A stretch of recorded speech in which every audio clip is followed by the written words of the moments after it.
안녕하세요. 오늘은 말라기, 그중에서도 2장을 좀 더 깊이 들어가 보려고 합니다. 2장은요, 당시 종교 지도자였던 제사장들, 그리고 또 하나님과의 약속을 제대로 지키지 않았던 백성들, 이들을 향한 아주 강하고 좀 직설적인 메시지가 담겨 있어요. 네, 시작부터 분위기가 좀 심상치 않은데요. 첫 부분은 제사장들을 향한 경고예요.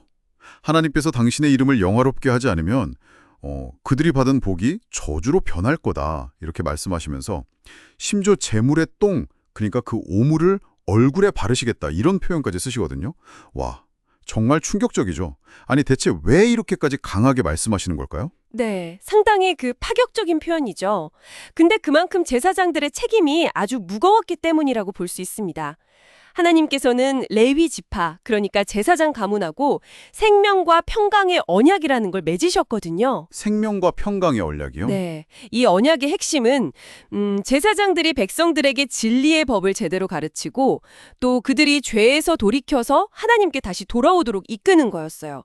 입에는 진리가 있고 그 행동에는 불의함이 없어야 했던 거죠. 아, 그런데 실제로는 그렇게 못했다는 거군요. 맞습니다. 오히려 그 언약을 어기고 율법을 자기들 마음대로 해석하거나 아예 무시해서 많은 사람들을 잘못된 길로 이끌었던 거죠. 그러니까 하나님과의 약속을 스스로 그냥 깨버린 거예요. 하, 그 결과로 당연하게도 백성들 앞에서 존경은커녕 멸시와 천대를 받게 될 거다. 이런 어떻게 보면 당연한 결과에 대한 경고인 셈입니다. 지도자의 실패가 공동체 전체에 얼마나 큰 영향을 미치는지를 딱 보여주는 대목이죠. 그렇군요. 리더십의 문제에서 이제 공동체 전체의 문제로 넘어가는 것 같네요. 같은 하나님을 아버지로 모셨다면서 형제들끼리 서로 거짓말하고 속인다는 지적이 나와요. 특히 이방신의 딸과 결혼하는 문제를 아주 심각하게 다루고 있는데요. 이게 단순히 국제결혼 이런 문제는 아닌 거죠?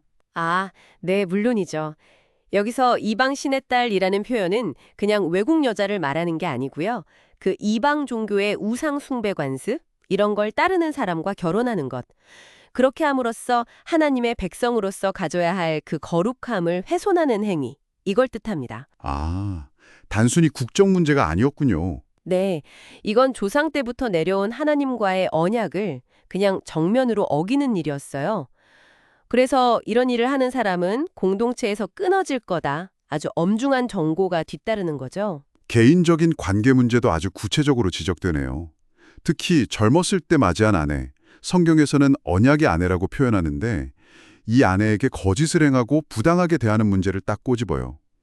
그 아내들의 눈물과 탄식이 제단을 가득 채워서 하나님께서 더는 그들의 재물조차 받지 않으시겠다, 이렇게까지 말씀하실 정도면 정말 심각했던 모양이에요. 네, 이 부분은 당신께서도 좀 주목해 보셔야 할 부분일 수 있습니다.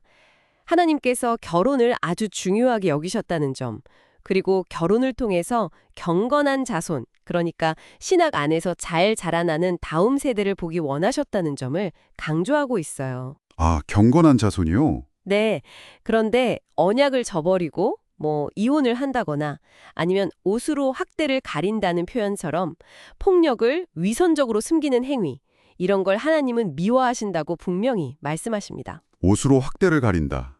위선적인 폭력이군요. 그렇죠. 결혼 관계에서의 신실함이 곧 하나님과의 언약 관계의 신실함과 바로 연결된다는 겁니다. 그래서 내 심령을 삼가 지켜 거짓을 행하지 말라, 이 말이 계속 반복해서 나오는 거예요. 와, 정말 어떻게 보면 좀 무섭게 느껴질 정도인데요. 근데 마지막 부분에는 사람들이 말로 하나님을 괴롭힌다는 내용까지 나와요. 악을 행하는 자들이 오히려 하나님 보시기에 좋다거나 심지어 정의의 하나님은 어디 계시냐, 이렇게 불평한다는 거예요. 이건 그냥 단순한 투정은 아닌 것 같은데요. 맞습니다. 이건 하나님의 공의, 또 하나님의 성품 자체에 대한 깊은 불신과 도전이라고 볼 수 있어요. 당시 사회에 퍼져 있던 어떤 영적인 냉소주의나 혼란, 이런 걸 보여주는 거죠. 냉소주의요? 네, 열심히 신앙생활 해봤자 별거 없다. 하나님은 오히려 악한 사람한테 더 관대하신 것 같다. 이런 식의 생각들. 이건 하나님의 정의로우심 자체를 근본적으로 의심하는 태도거든요. 하나님과의 관계를 아주 심각하게 훼손시키는 거죠. 아, 들어보니까 말라기 2장은 정말 처음부터 끝까지 신실함이라는 하나의 키워드로 딱 꿰뚫리는 것 같습니다.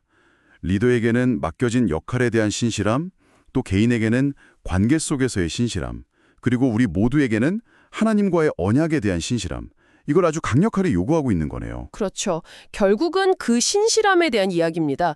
그래서 이 말씀을 오늘 당신의 삶에 한번 비추어 본다면 생각해 볼 거리가 참 많습니다. 예를 들어서 당신의 아주 개인적인 관계에서의 정직함, 또 신뢰, 이런 것들이 당신이 속한 공동체, 뭐 가정이든 직장이든 그 전체의 건강함에 어떤 영향을 미치고 있을까? 이런 질문을 던져볼 수 있겠죠. 네, 그렇겠네요. 또 때로는 세상이 너무 불의해 보이고 그 속에서 하나님의 정의가 잘 보이지 않는다고 느껴질 때가 있잖아요. 네, 있죠. 그럴 때 우리는 어떤 태도로 하나님을 끝까지 신뢰하면서 나아가야 할지 이런 부분들을 좀 깊이 고민해 볼 필요가 있겠습니다.